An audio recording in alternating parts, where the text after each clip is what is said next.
Good evening, everyone. My name is Marcella Paris, and I am the director of the Lewiston Public Library.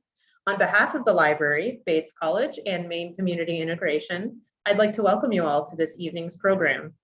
The program today is going to conclude probably the last 15 minutes or so with a question and answer portion. So those on Zoom will see a Q&A option at the bottom of the screen. And you can use this to enter any questions for the speaker. You can actually do this throughout the program. Just know that they're going to save questions until the end. And then those of you who are joining us on Facebook Live, you can go ahead and type your questions in the comments there. We'll make sure that they get to the speaker. So to begin our program, I would like to introduce our interviewer for tonight, Mana Abdi. Mana, born in Kenya and of Somali descent, moved with her family to the US when she was 11. After graduating from Lewiston High School, she earned a BA in Political Science and International and Global Studies from the University of Maine, Farmington, where she helped create campus initiatives and programming to increase equity, inclusion, and diversity. As Vice President of the Maine Youth Network, Mana's focus is to uplift and empower youth who share her experience as a refugee. She's passionate about providing immigrant children and young adults the necessary tools to compete and succeed in life. At Bates College, she is now program coordinator at the Office of Intercultural Education, where she works with others to create a just, safe, sustainable, and collaborative community. And now, to introduce our speaker for tonight, I'm pleased to turn it over to you, Mana. Thank you. Thank you so much, Michelle. So awesome to be here tonight. Hello, everybody. Thank you all for being here tonight. Let me begin by mentioning what an honor it is to be here. And really big shout out to the Lewiston Public Library, Bates, and everyone else who's been involved to making this possible. When I was asked to do this, I couldn't believe what an honor I've been that I got bestowed. Without further ado, while we still wait for people to trickle in, as I said, people to trickle in, I want to acknowledge that I am a little under the weather. So if I sound a little fuzzy or my voice is not carrying as loud as I would like, I apologize in advance. I hope that you still get something out of this program. And I would say that I hope that you can forgive me for feeling under the weather a little bit, but I'm nevertheless super excited. I am not I feel better than I sound, so that's good news. And I feel that it will be a good night for us to continue this conversation. And again, I cannot be more excited to introduce our author for tonight. Let me introduce our author by saying this woman is incredible. I've already spoken with her a little bit, but to give you a little bit about her bio, Shugri Said Salh was born in Somalia desert in 1992. She migrated to North America after the Civil War broke out in her home country. She attended nursing school at Pacific Union College and graduated with honors. Although this is her first book, Salh has been telling stories since she could talk. From her grandmother and the nomadic community in which she was raised, she heard stories and learned of their power to entertain, teach, and transform. When she isn't writing or telling stories, she works as an infusion nurse. She lives in Sonoma County with her husband and 3 children. With round of applause, I welcome Shugri Said Salh to our conversation tonight. Hello, can you hear me? Good. Thank you, everybody. So we're just gonna jump right in to our questions of this conversation. Shugri,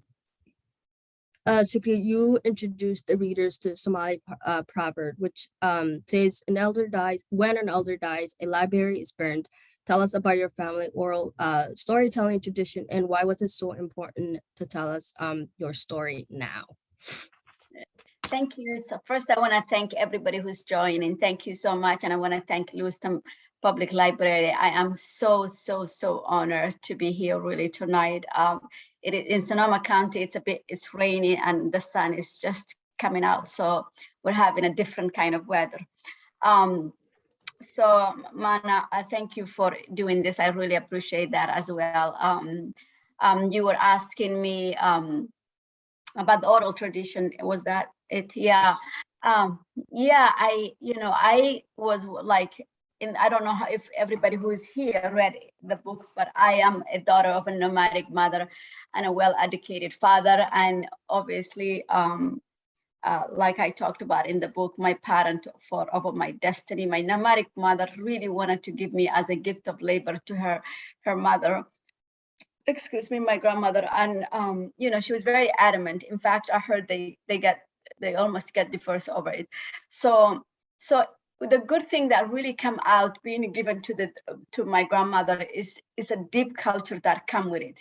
This were the nations of poets, and oral tradition was very rich. So as a child, after a long day of herding with goats or camels or whatever my family were looking after, we gather under the fire, under the moon by the fire, and really listen to this stories that are not only exist for us that time, but have passed down from generation to generation.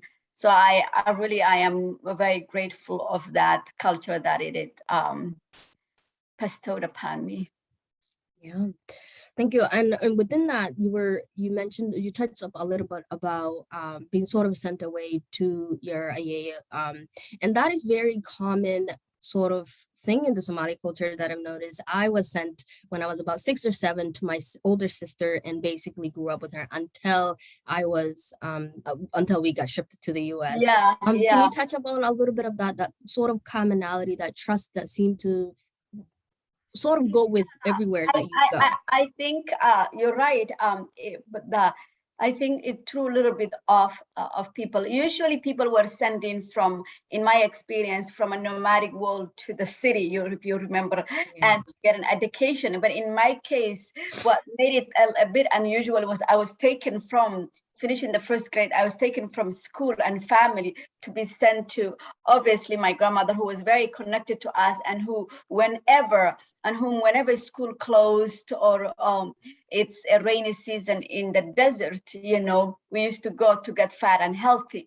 But I think, you are absolutely right that there is a deep trust in the Somali culture that you could grow up with your aunt, if she, or your uncle, or there is that family trust of trusting each other with children, and expected to help out or to do that. Yeah. When I am so grateful for all the things I learned, but I think at the time, now living in California and living here, and then Somalia is going through civil war, I can imagine had I stayed in the desert, what I would have missed. Maybe I would have been disfranchised, not even be with my family during the war. Who knows, right? And for sure, had my mother's plan, Mana, worked out, I definitely would be today in the desert in search of a waterhole, herding my goats around, for grazing land forever. So it is interesting that I am actually, out of all my mother's children, the daughter she gave basically to be illiterate is the one who wrote this book. It's an irony itself, yeah. Well, keeping up on that sort of a note of, the nomadic life, what did you miss the most about your nomadic life in Somalia? What was the day-to-day like? I really miss a lot. I often remember, I am on a termite mount, and you're a little 6-7-year-old girl looking into the vast open land, the freedom just as a child to just go into the myriads of whatever is happening, into a foxhole or into trying to find out who this egg come from. Sometimes I look into the nest, or who's making this print. There was a way to get knowledge that was not always forced. There was a way to live life that you lived with nature, and I think, storytelling, oral tradition, there was a lot that nomadic culture kind of held together that you may not have it living here, though I still find ways to do excuse me, I still go hiking. In fact, I find the most grounded when I go hiking, so I really do enjoy hiking.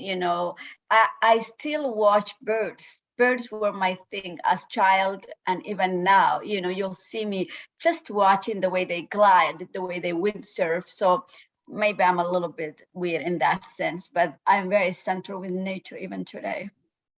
So that's incredible. Yes. And into that, I think the spirit of nomadic today lives in a lot of the Somalis. Often I describe Somalis as being like cactus. We essentially can survive pretty much anywhere.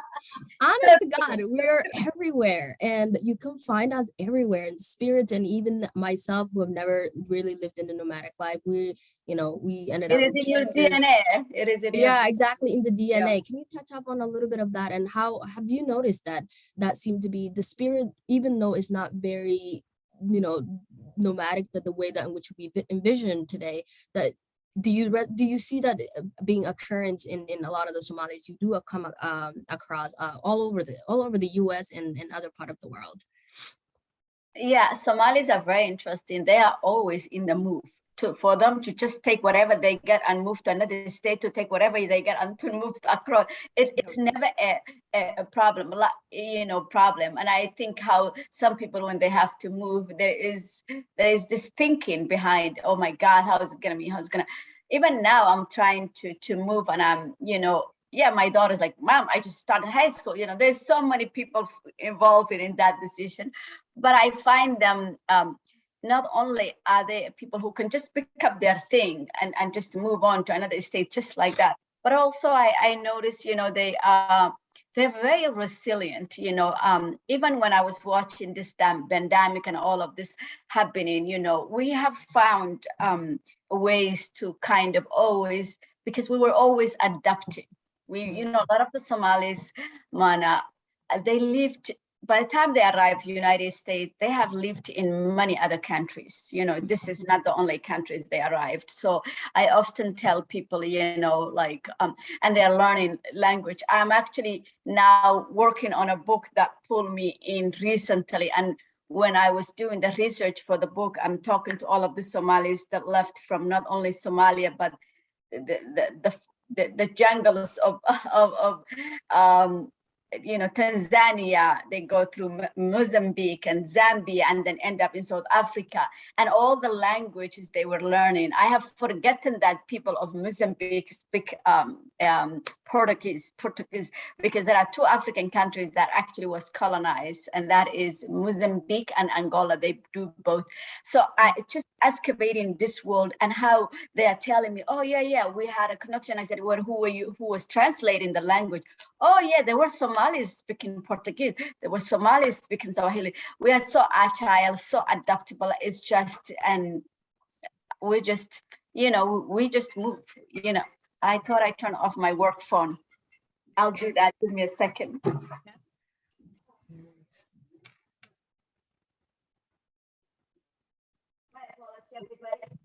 When you're a nurse, so many people call you. So I'm an infusion nurse. So sometimes no worries. No worries at all. Patient.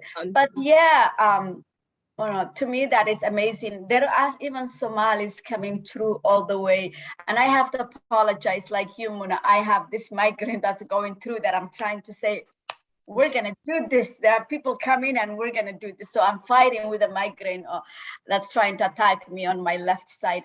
But anyways, I just wanted to, to say that is just the way we are. There are Somalis coming from Brazil. There was one guy who made a joke, like another guy messed up with him, and he goes like, who are you talking? The guy who slept with an anaconda. So like, oh my God. Who used anaconda, not only slept beside it, but used it as a pillow. Are you talking to me? And that is Somali for you. Everywhere in Latin America, North America, they've been through so much, hell, and they continue to exist, I mean, our mental health, our everything is a bit extreme, so. Just a little bit. And I want to continue on to that note about resilience and overcoming all the odds essentially. And one of the character that really demonstrates that is your grandmother. And she really is that character that in the book, throughout the book, she really is just a guiding light for you, and it seems so for her way of living life. And with that, you seem to have learned a deep sense of courage and independence from her from her. What are some lessons you learned from her, and how did they help you face challenges throughout childhood as well as the adulthood as of right now? My grandmother was this tall, I don't think I inherited her tallness, tall, dark-skinned woman who was probably 6 feet, and she tamed the desert. She was one with the desert, and she was such a regal. And when I was talking about the book and during the writing of this book, I've even learned things that as a child I took for granted, and my sibling were telling me, they were a bit older than me. They're like, well, that's not everybody else does it. Not every woman tames camel. In fact, taming camel and herding camel, because I don't know if you know that, to herd a camel is required plant-wise, grazing land, a different kind of vegetation. So often the young boy who camel herders, they will wander off into the desert, often in conflict with other clans and other for water holes or for whatever. But anyways, they are away usually months at a time and come back. So here is my grandmother, not only was she a camel herder, she was a camel tamer. She built her hut, she raised children. When she didn't like a husband, she was creating intricate poems that he could be sitting there, have no idea what this woman is insulting him, So I really come to have even even a deeper respect for this woman who gave birth to me. And, she lived with wild animal on top of that. The desert is the most unforgiving place. It's a place that a wound can turn deadly and you can die of it. And yet my grandmother, she passed away an old age. I remember she has scratches over her shin and all her, but that is just walking through this unforgiving, desert. But as far as no lion ate her, nor hyena, I often think of the Messiah who used to yank the meat out of the lion's mouth. And I think of my grandmother when I think of that. And so she had really deep courage, and it's good to know where you come from. It's good to know who gave birth to you. It's good to know the DNA that runs through you. And to me, I am so glad to take on that courage of her bravery, her way of life, of just being one with nature and have a deep respect. And as you get older and we have everything, we get sick, and right now, when I have a migraine, I'm like, okay, I'm going to take a migraine med. We are so dependent. But I think, how do they deal with all of the things that ails us? Sometimes bigger problems, and they have to. If there was a baby who was going to be born in the desert, they were delivering there. So they have a multifaceted skills as well. Yeah. Yeah. I wonder if, and this is strictly because my mom is certainly from that nomadic life. And in terms of when we're talking about problems and things like that, often than not, and I'm speaking for my generation, the kids that were born in Kenya but kind of grew up here, when we're trying to express sort of like, hey mom, I'm failing my classes, and the stress that it comes with, and it seems almost it's incredibly small compared to like you said, the desert is unforgiving place.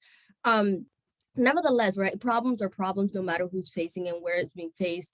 Did you, I guess my question to that is, as somebody who has seen your grandmother's strength and determination to make life of almost absolutely nothing to what we're seeing in the US, and that sort of almost not only US but kids nowadays in here, almost that sort of two generation. And my question to you, and this is more for me, I think, is there a middle ground where we can acknowledge both, preserve the past, but also acknowledge the present of what's happening today? I think my generation have to be flexible and truthful as well, right? When we are raising children here, I am my grandmother's daughter, but at the same time, I don't think I can even survive if I had to go to the desert today, right? So it humbles me. Bended knee, but there are things that I find parents who are my age or maybe a bit older kind of very strict with their children. You're not dating, you're not doing this, and I think we forget even in Mogadishu when women were wearing these elaborate things, some of them were wearing transparent dirah with no bra. The guys were like, hallelujah, kind of, you know what I mean? Like, and continue and all of this thing. And then we come here, and as we become very strict with religious wise, some of the Somalis, we grew up with Sufism, and then so some people become more Wahhabism, and so I find there's this inflexibility to understand the youngsters that they too have to go through their time. And I think the desert people were, even when it comes to mingling of that natural ability to be kind, yes, you were expected to be strong, but they used to understand. They used to do poetry chants, for youngs when they by the end of the night when the adults are kind of talking, they will let the teenagers just gather under the moon and dance and, diss each other's clan and check each other who's cute that boy is. And I think to me, the other day I was at the Somali Museum and I was talking about the book and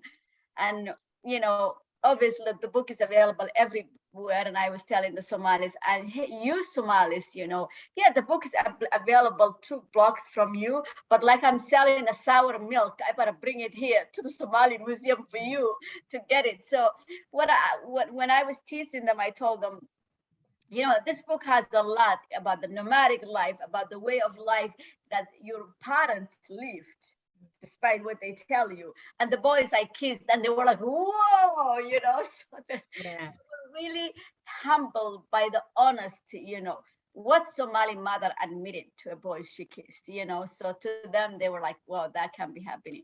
But, I find it, this generation are gonna create, I find it, I have to really, Mana, create my own blueprint, because I was raising kids here. That's Somalia, where your neighbors were watching the kids for you. The whole village has to keep an eye on it. Quite different upbringing. Absolutely. And I along with that, and I think like now there is no village, right? There is no village because as many would know that the war has broken out and it continues years, maybe 40 years or so we're going into now, if not longer, of civil unrest. That some of us, we can only hope that our kids will have a chance to go see Mogadishu in its glorious day. On that note, what helped you make sense of your sudden displacement from home and time in the refugee camp? I think for me, honestly, like I said, we still have that deep ability to adapt and to overcome, and that was always my upbringing. The book starts with the desert, but a lot that had happened that I have to end up here and then here and here. So I was constantly being banged, whatever I have to go in life. So, so I find myself, I can always really adapt.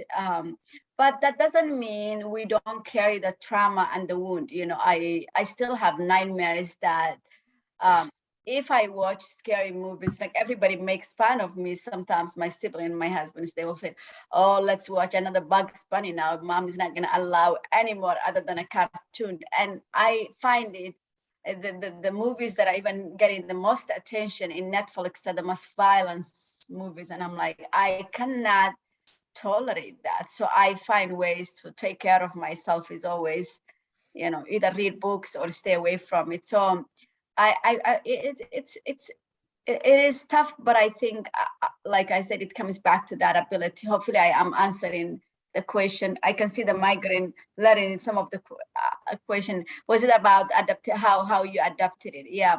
So,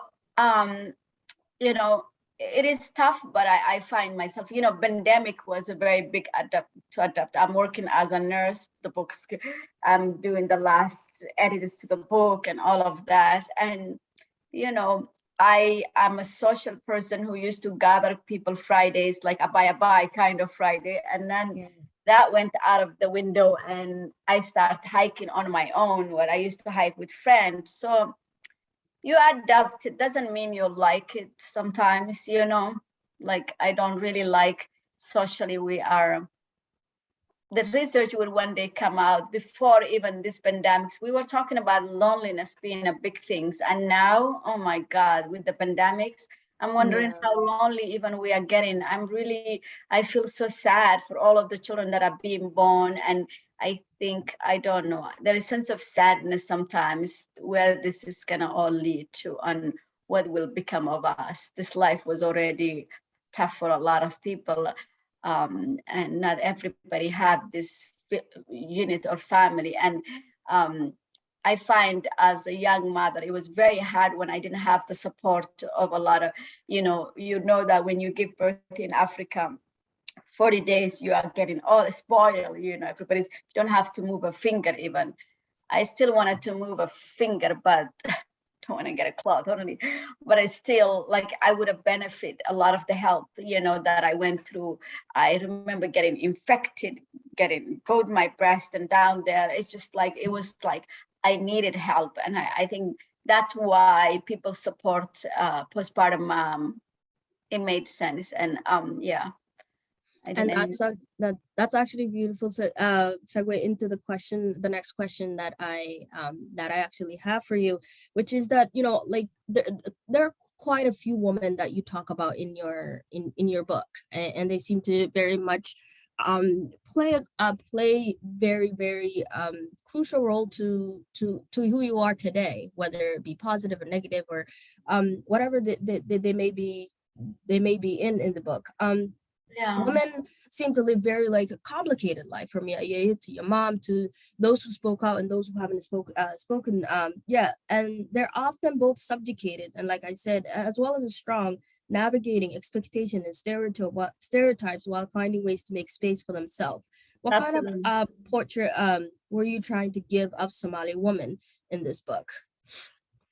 You know, Somali women honestly are the most resilient women I met. And honestly, I know I'm one of them, but when I'm talking to Somali women or seeing how they are living their life, I am humbled and I'm like, this woman, if I must say, a badass is not to use any bad language, but recently I was in Minnesota, Minneapolis, and I was in Minneapolis at the time, and this some of the women were doing 3-4 jobs, you know, and just surviving. So I often tell people, you know, really support, you know, if you want to support women and understand. But I think sometimes people think, you know, I was telling a story like, oh, you know, one Somali woman who were like, you know, Somali women are sometimes in Minneapolis, they're wearing the burqa, and some people are, they may not easily get a job because they're wearing the burqa. And I say to people, you know, have compassion. If this woman, you're discriminating her because she's wearing the burqa, and then her husband is abusing you, how is she supposed to get out? You know what I mean? Like, it's a double-edged sword. So I always say, give people who are different from you employed. The Somali women are running households. So to train them at work like they can, this was the reason that despite our culture favoring sons, who did better? Mothers of daughters did better when the civil wars broke down, because Somali women were always ready to adapt and to survive and to do well. The best doctors, people who are big in social media, people who are big in huge companies, even financial companies, are Somali women. I'm noticing now, because Somali women, unlike Somali women, have been always have to overcome, even in our own cultures. So they are so well trained for life. And I mean, what people don't know is if you see a little girl, like a young 16-year-old, she could be running that whole house. You know what I mean? Absolutely. So if we're headed, to be a manager in a Starbucks or any place. It's nothing to her. She's already running stuff. She knows the password of the whole place. She's cooking. She's already running her 10 getting up. siblings. Yeah. I mean, so I often tell people I am really so amazed. There are things that I still upset me, because the other day a young girl was visiting me, and she's like 16. I'm from Somalia, and she's looking at the house, my house dynamic, and she doesn't see some of the thing that happens in her house, which is she has to wash her older brother's clothes, fold it for him, and feed him. Mana, you do know what I'm talking about, right? Yeah. So we abuse our daughters too much. Yes, this is the reason we can overcome, but they can't die exhausted like that. Give them a break. But I am very impressed, by what they do, how they live life, how they are running the world, and there are still unfounded skills to be found in the Somali woman. And yeah, I'm really impressed with them. I couldn't agree more. I think my mom has never set a foot in school, and she's probably the best economics I know. So you know what I mean? She's the best manager, the best, like, you know what I mean? That woman can stretch $20 like nobody's business. So you know what I mean? So true, Mana, so true. Talking about, if I'm going to hire an employee, I'm going to hire the one who have all this insight. We don't always say that, but that is quite an asset. I am one of the nurses they call when the IV is impossible. I do that difficult IVs, and I joke around, they train me in the desert, so there's nothing I cannot start an IV on it, jokingly. But we're always prepared for life, and we always adapt, and we always know, how to overcome everything. So yeah. And speaking of overcoming, one of the topics that you spoke about, I do want to give everybody a bit of a warning that this subject may be sensitive to some people. Please do what you got to do to take care of yourself. One of the subject that you spoke about is very personal to a lot of Somali women, a lot of East African women, but particularly a lot of Somali women, which is female. A lot of people would call it cutting. Some people would call it female genital mutilation. And this was the chapter that I actually had to step away, because it is so incredibly private, as well as often than not very painful process that a lot of Somali women and young women often go through. You talked about this in a way that I found it very interesting, because I've also read in another author's a book, and they didn't describe it the way that you did. What is the relationship between FGM and beliefs and about female virginity, and what encouraged you to share this? Because again, like I said, if I was writing this, I don't know if I would. So what gave you the courage and sort of the incentive to write about it? Well, first of all, I am a nurse as well, so I wanted to give people insight, and I am absolutely against it. But I think a lot of people don't also know how to help, or maybe doesn't know the insight to this world. What I really was trying to show them when I come undone in this chapter is to show you, to give you an audience, readers, an insight. Often when people write, they are victimized or there's fear. But here is a young girl who is volunteering to go first, right? Who is absolutely brave. And I am that daughter of the desert who's doing that. And so what I really wanted to do with the reader is, as a nurse, I explained to you what it is, right? And then as a human being or a young girl in that, I show you for how it was, And my hope is for people to understand. And one day I hope we eradicate, and I mean eradicate these things. It is a lifelong disability we are doing to our daughters, and sometimes we laugh about it, and we do, but it is a horrendous, and it should not be gone. And to be honest, when I find out we're still doing this to girls, like 95%, I go, wow, that is so sad. And during the pandemic in Somalia, schools were closed, and more than, I think, the number of female circumcision going on increased, because what it's time they're off of school, I can mutilate them and bring it back and no one will know, you know, and how many lives that are lost and are psychologically affected, that we are marrying this man who are not always Somali, or, you know what I mean? Some of them are white, some of them are African-American, some of people out of our culture. And we always are like this, you know, we feel like this shame, shroudedness and all of this. And even as I talk about the chapter throughout, even when I get it done, I was feeling that this legacy was not so easy to let go, or what is the word I'm looking? Unshackle is the word, or maybe to distangle, maybe that is creating a word for it. But it's really one of the things that gets me sad. However, you know, sometimes when I look at my two beautiful daughters and they don't know, you know, what female circumcision is, I do get very happy about it. And I do say, wow, you know, this kids, you know, it makes me that it's done, you know, it's done. I took this damage. I am the last of our four mothers that I can carry. And this is like, despite loving the woman that I come from, this is the boundary. That is it. You may not harm more than this. I am not carrying that, as you know, because women are the ones who carry this thing. So yeah, it is done with me and I am very happy. And it is a psychological things that really continue. I am actually one day wanted to write about the other side of what becomes after all the women who went to female circumcision. Yeah.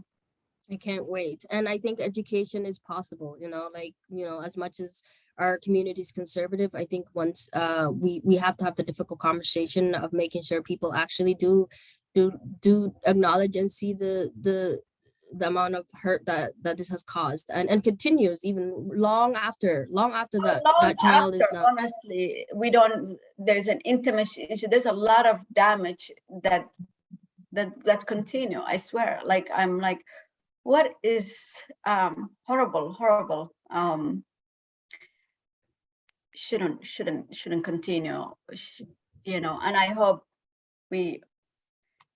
this has to end. Yeah, absolutely. And I want to continue a little bit into this route of violence that seemed to, obviously the book, there is a different parts throughout, you know, whether it be abuse, you know, when I believe it was your sister you lived with, whether it be abuse from your dad, whether it be abuse from just sort of kind of happening, but quite never, nobody ever taking accountability or acknowledging even. And, you know, recently we were talking and somebody said, you know, violence seemed to be very, very normal culture, part of your culture. And part of me was like, oh, I don't know if I would describe it as such, because every family, and we have to be careful, there are a lot of families who don't do that. Yeah. So there's some sweet mothers and fathers who really wouldn't even touch, but again, one thing we still continue is that violence of female circumcision. Right. And you have to, and what is disturbing is this obsession with female virginity. Do you understand? That is a lot of the violence. If you see, if you watch throughout, always is people trying to control me, right? Either don't go out, you're gonna and meet somebody and bring us, don't date, don't do this. It's just, it feels a control. There's always this need to control whenever they see Somali woman or Somali girl, like, and so yeah, it's almost perceived as a threat of some sort, any form of freedom of, because it's okay for the guys to do whatever they want. And of course, I am one of those kids or a teenager who fought against it so badly, and I as a result of it there was a violence coming at me, because they are trying to make me to conform, that to do whatever they want and not to be thinking. But I have never been the one to do. I think it's a good stubbornness. What did one of my favorite civil rights activists, what he said, get into good trouble, right, Lewis? Yeah. So, yeah, absolutely. So obviously this book really does, in the first few chapters, centers around a lot about childhood and just transitioning sort of throughout your growing up. When you landed in Canada, I imagine it was incredibly strange, like me landing in Kansas. Incredibly strange. Yeah. Yeah. And escalators, why? They're like torture for Black people and African people. They Mana, haunt me to you this day. agree with me, right? I'm like, people, there are a lot of stories that my sibling even shared with me about the escalator. I think, was it my husband or my sister? My sister was telling me there were even some worse than her. So they were ahead of her.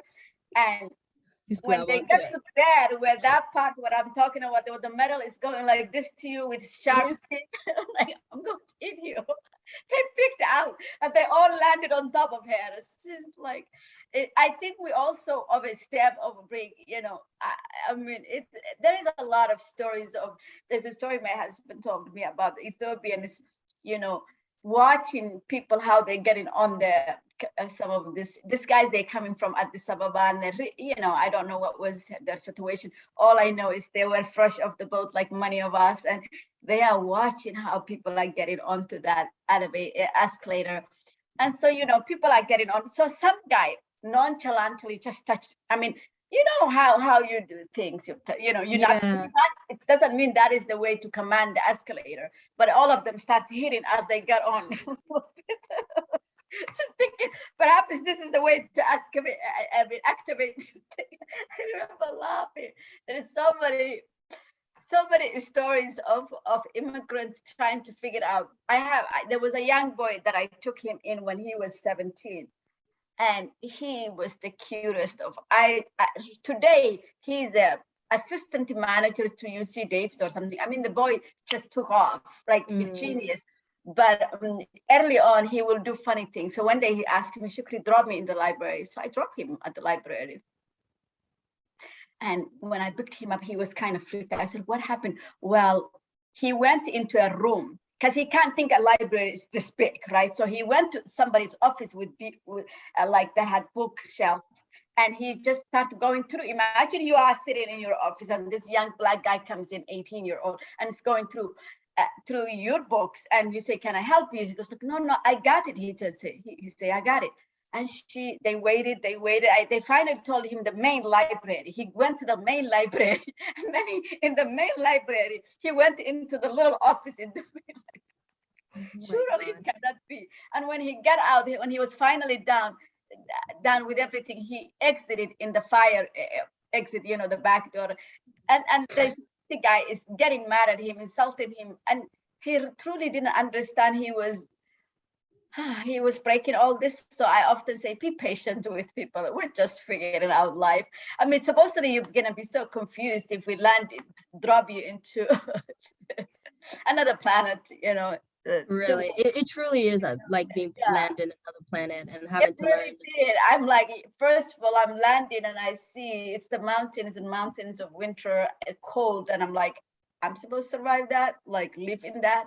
And then the amount of clothes, we are the people who hardly wear clothes. You know, we used to wear the dira and the thing, and now all of a sudden we have to carry this thing. You can't even walk through inside pant and then another snow pant, and it's like, so many clothes to wear, and still we were shivering because that's not in our nature to live in fridges. So it felt like we were living in a freezer, but we adapted. You know, often people are saying, "What's up with Somalis and living in Minneapolis?" Right? Like, why did they? Or Maine, for that matter. Maine, yeah, all the places to live. Why do they live in those places? I said, it has nothing to do with the weather. Somalis are people who help each other. So it's a social dynamic. So if Ali is in Maine and you know Ali, you're going to Maine. If Aunt Halima is in Minneapolis and you know Aunt Halima, you're going to go. So that perhaps they should ask whoever dropped the first families in the most winters place. So if you want to ask to populate a new, you know, I'm tripping with the letter P as a Somalis.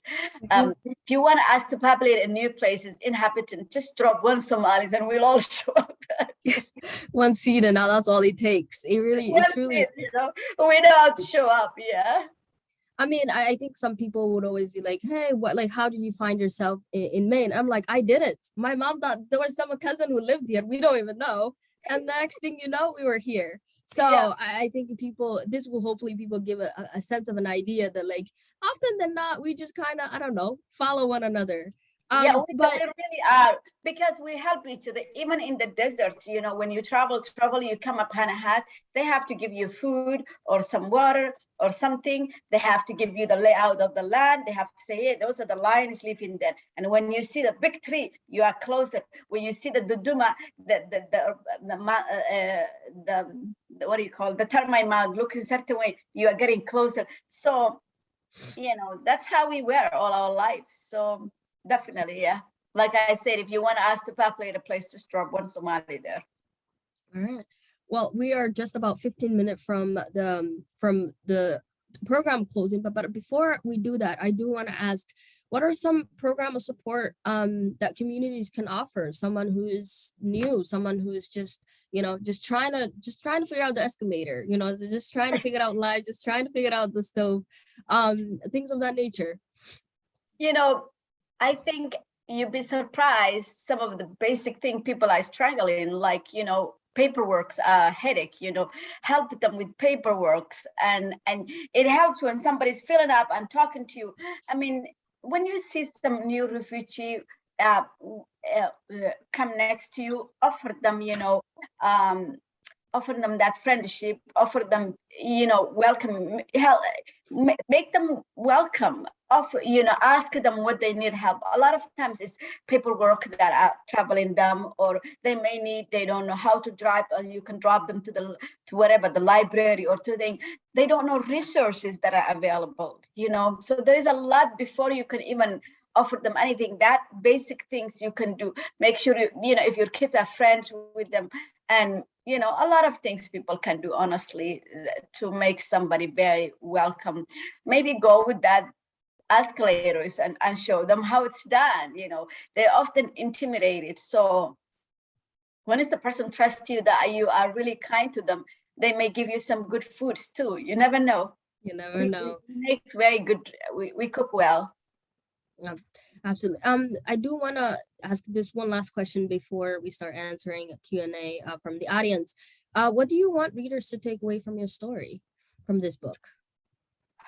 Honestly, a lot of people said, you know, I really want to thank, I don't know if I showed the book how it looks like, but this is the book, by the way.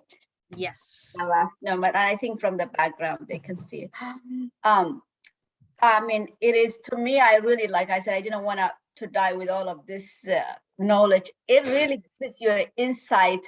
Like one guy, he said, you don't know me, I'm a retired engineer somewhere in North Carolina, he said, and you book transfer me. So it gave me an insight to a world I would never have known. He would not have known it. So I think it will transfer you, it will humble you, it will teach you a different culture, and it will make you understand people that are quite different from you. And a lot of people told me this book who either lived in Somalia or a lot of places, this is the book they find it that really captures the essence of the Somali culture. Plus you, Mona, essence of Somali culture and all that. So it makes me, you know, if you have like, so recommend to your friend, recommend to anybody to get it from the library, buy it, whatever. I think it will humble you, and you'll walk into shoes that is quite different from you. Oh, I could not have agreed more. This is the first book where I was like, oh, wow, someone actually telling a story that I don't have to guess what that means, right? Like I don't have to Google something and be like, where is that place? And it was just it's just written so beautifully, and it's written in a way that is just like, it flows off the, you know, of the pages, and you want to keep reading, and it brings you to things and asks questions. And even for me, it clarified a lot of things that I didn't quite understand about my mom, that now I'm like, oh, okay, that makes sense. That makes a lot of sense.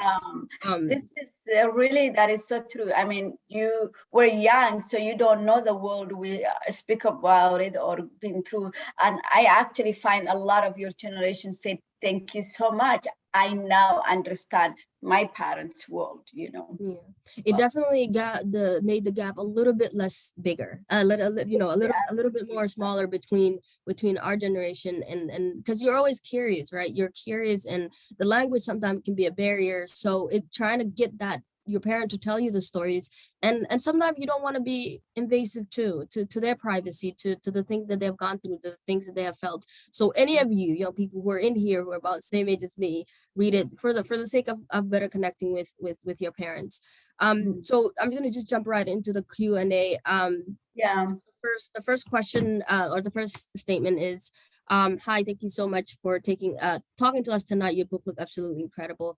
I'm a Somali student who has come to the US to go to school, and I was just curious to hear about ways you have connected with your Somali culture now, and what part have been difficult than others? Well, thank you so much. Nima, right? Is it Yes, Nima, yes. I actually opened a whole Facebook for the Somalis to connect with them. And I really, I went to Minneapolis already, and I went to the community, you know, like I said, I went to the community like I'm selling a sour milk, you know. So I did connect with the community, and it was really incredible, and it infused me into new energy. You know, it's been a long time. I actually live with the hippies here, you know, and, you know, very progressive. So it's quite, I don't have that Somali connection. My best friend is Somali, but I don't have that daily. So it was nice to go back to Minneapolis and eat foods that I ate as a child, and see the people, see the culture. It was really beautiful. So there's a lot of things I do appreciate about the Somali culture. You know, I think one of the problems that I find it difficult is Somalis want to sometimes make everybody do the same thing. So sometimes if I'm not wearing the way they dress up, to like, okay, you need to wear this. You shouldn't be wearing a pant. You should wear the long skirt or a parka. And what I'm trying to show is we are all different, and we are all like, don't judge people, accept people for who they are, and be kind. And to me, if I can really, for Somali community, that is one thing that I tolerance, because there are Somali Christians, there are Somali Buddhists, there are Somalis practicing all kind of things now, and Somalis who are half white, right? So we have to kind of be inclusive, and we have to have the compassion to understand those that are different from us, even within our culture. And if I may add, Nim'a, like don't be scared. You know, this is your culture just as much as your parents, just as much as anybody else. So don't be afraid of making mistakes. Don't be afraid of asking questions. Don't be afraid of butchering the language. We all do it, trust me. So we'll create our own community. So, you know, just don't be afraid. So our next question is from Abigail. She says, I work as a therapist with Somali families in the area. Is there any advice you would give to Somali moms who might not understand their children who are becoming more Americanized? I think that is that's a really difficult one, and I think we have to see where it is stemming from. If it's a daughter, it's usually sometimes parents are harder on the daughter because she cannot go out, she cannot do everything of her, can be more controlled than their son. So it is really, it may be even that place, you know. And in the community, you know, somebody could be saying, you know, oh, you know, your daughter is doing this, or your son. It's a really difficult, I feel, for both the youngsters who are really going through this thing, because I know that when a parent becomes inflexible and refuses to understand, it really sends children into a hard road, you know. And I couldn't imagine if my daughter can tell me, Mom, I'm going out on a date, and I'm fine with that. But I know that, like, I rather, you know what she's up to than her hiding from me. But I see a lot of parents who are still trying to stay, to conform the culture, and know that even themselves, they are afraid other parents judging them. So I really, I just hope the child can maybe sit with the parent and say, Mom, this is what is frustrating me. This is how. So hopefully, you know, hopefully they can find some resolution. It is a really difficult place that our children are going true. I do feel for them sometimes. If the parents are very inflexible, there is a problem. But in any way, trying to understand the whole culture, maybe bringing the whole family into the therapy and say, your child is experiencing this. How could we help all of you? Because the ramification of this is this. You don't want to lose your child to this. So let's work on it before the problem gets bigger. Absolutely, absolutely. And sometimes parents always, come around. Might take a long time, but they will come around. Our next question is from Hadith, and he asks, I always see you wearing hirsi around your neck. And hirsi, those who don't know, is just the nexus that she's wearing. What does that mean to you? Well, that's the first question, then another one, but go ahead. Well, my hirsi is kind of hip, it's a little bit hippie. So my hirsi has crystal in it. As children, we wear Quranic thing, blessing or protection in it. To me, hirsi honestly is a reminder of that world. It reminds me, it anchors me to my culture. It reminds me of my nomadic world. It reminds me, I actually started wearing when I was writing a middle grade book, my character Arawella, where is it? And that is the first time that said, oh, this is that's how I end up remembering it. And then interesting thing is there was a hippie woman, as I'm doing this story, who happened to be selling this. And I was like, what? In Sebastopol, and I get it from her. And I think it's funny. I didn't think Somalis would still notice that this is hirsi, but they still do. So yeah, to me, it is just a reminder of my culture and all of those women that rose before me and continue to guide me through their. And what a cool infusion, crystal and hirsi. Who knew? They can go together. It shows the evolution of me, right? The evolution is real. Yeah, it's for real. Yeah. Thank you. And, yeah, of course. And the second question was, do you remember any of lullaby songs from your grandmother that you can sing for us tonight? You don't have to. I actually, the ones that always comes to mind is the one that they were singing to Han, which is when they are condensing the milk, right? We used to sing to that, and we, and there's a whole passage in the book that I talk about it. So we usually, the Han is this, like I just did this vessel, and it's holding the milk, and they put kind of a wood framing or a stick framing that holds that you can use it as you tip back and forth. So say hantay the head, hantay the head, mafiyo vido kuarkay, mafiyo vido kuarkay, mafurka laga duqay namalagu fanda leiste. Anaha ade arabo, anaha madol galyar. So that's amazing. Oh my god, that's amazing. So our next question, I don't know how to transition from that, but there we go. Thank you so much for your wonderful book, which I and many other in our community have enjoyed reading and discussing.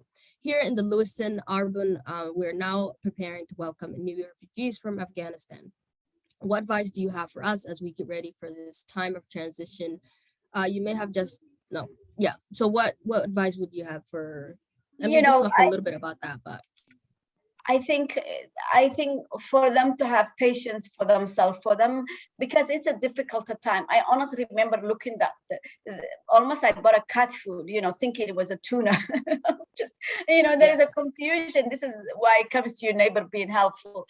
And so just being kind to people. I think more I will give it back to the people who are neighbor with the refugees, to coalesce around them and really to support this family that just landed. Even if they look like they are confused, maybe they are nervous because they don't have the language to communicate with you. So be humble and just keep going and keep helping. What can I help you?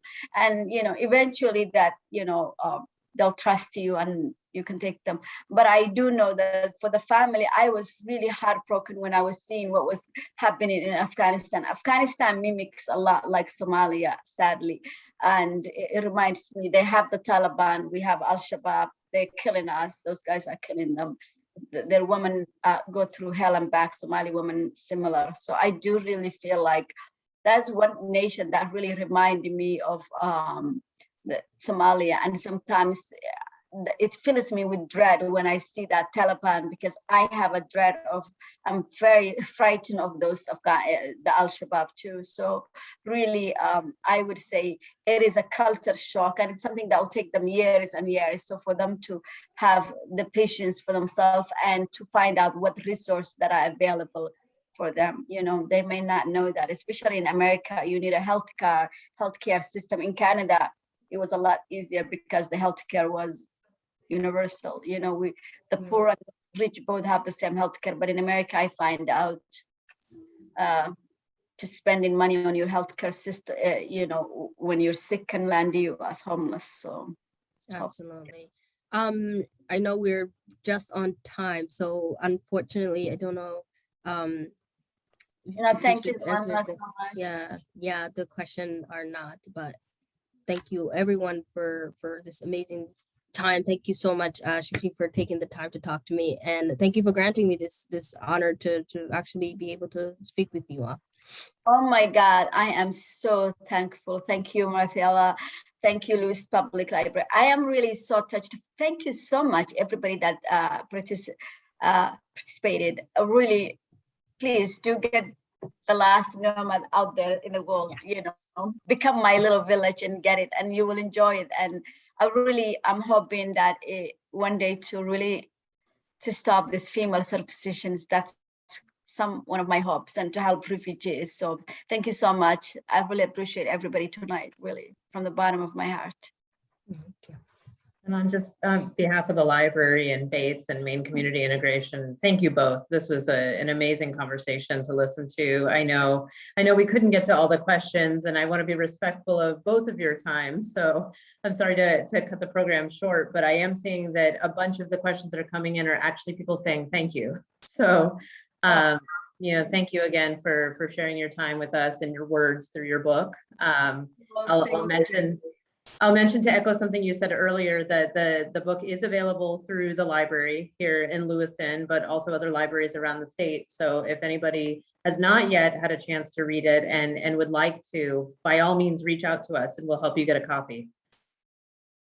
So thank you both again. Thank you, Mana, for your interview. And I wish everyone a very good night. Yeah. Have a good night, everyone.